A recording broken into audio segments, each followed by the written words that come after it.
प्रांतों का विभाजन एवं प्रशासन, division and administration of provinces. प्रांतों का विभाजन विषय में किया गया था जो विषयपति के अधीन होते थे।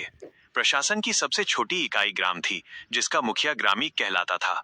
प्रशासकों में सबसे छोटा गोप था, जो 10 ग्रामों का शासन संभालता था। मेगास्थनीज के अनुसार नगर प्रशासन 30 सदस्यों का एक मंडल करता था, जो 6 समितियों में विभाजित था। प्रत्येक समिति में 5 सदस्य होते थे। बिक्री कर के रूप में मूल्य का 10वां भाग वसूला जाता था। इसे बचाने वालों को मृत्युदंड दिया जाता था। मेगास्थनीज के अनुसार एग्रोनोमोई मार्ग निर्माण अधिकारी था। जस्टिन के अनुसार चंद्रगुप्त मौर्य की सेना में लगभग 50,000 अश्वारोही सैनिक, 9,000 हाथी व 8,000 रथ थे। जस्टिन नामक यूनानी लेखक के अनुसार चंद्रगुप्त ने अपनी 6 लाख की फौज से सारे भारत को रौंद दिया। ये बात सही भी हो सकती है और नहीं भी, लेकिन ये सही है कि चंद्रगुप्त ने पश्चिमोत्तर भारत को सेल्यूकस की गुलामी से मुक्त किया।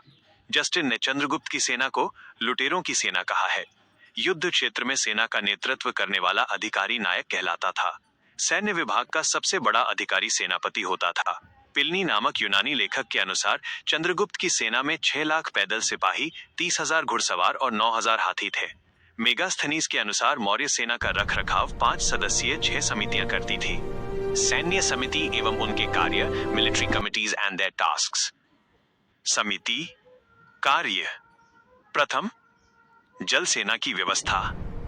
द्वितीय, यातायात एवं रसद की व्यवस्था। तृतीय, पैदल सैनिकों की देखरेख।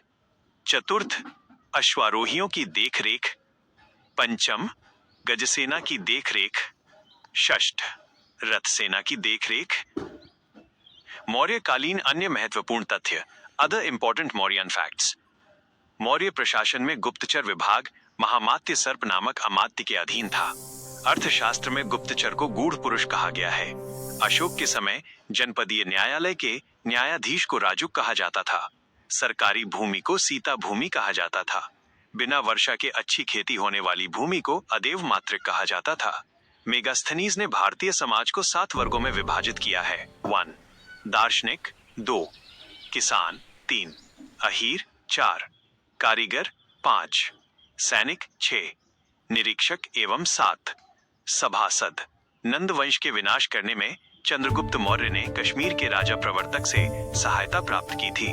मौर्य शासन 137 वर्षों तक रहा। भागवत पुराण के अनुसार मौर्य वंश में 10 राजा हुए, जबकि वायु पुराण के अनुसार 9 राजा हुए।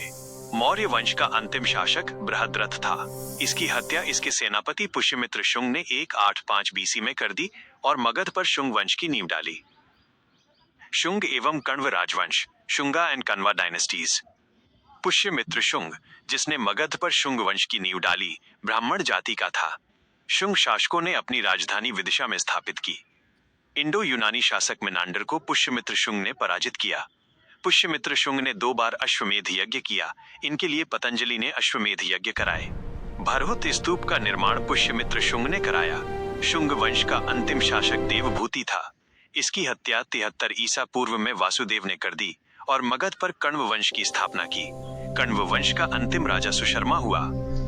सातवाहन राजवंश, सतावाहना डायनेस्टी। सिमुक ने 60 ईसा पूर्व में सुशर्मा की हत्या कर दी और सातवाहन वंश की स्थापना की।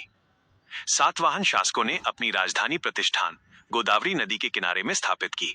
सातवाहन वंश के प्रमुख शासक थे सिमुक, शातकर्णी, गौतमीपुत्र शातकर्णी, वशिष्ठीपुत्र पुलुमावी तथा यज्ञश्री शातकर्णी। शातकर्णी ने 2 अश्वमेध तथा 1 राजसूय यज्ञ किया।